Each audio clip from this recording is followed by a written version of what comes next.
Takže dobrý den. Dneska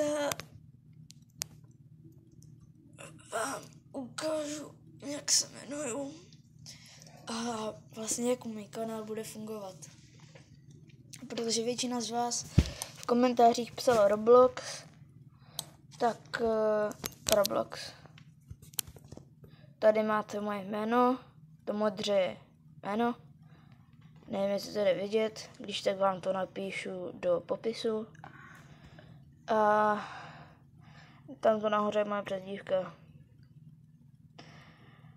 A jakmile si budete něco chtít zahrát, napište mi to do komentářů a čas, kdy to budete chtít zahrát. A ještě co budete si chtít zahrát se mnou.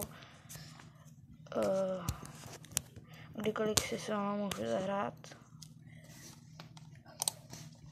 A rád bych si s váma zahrál teda Rivals, to můžu třeba.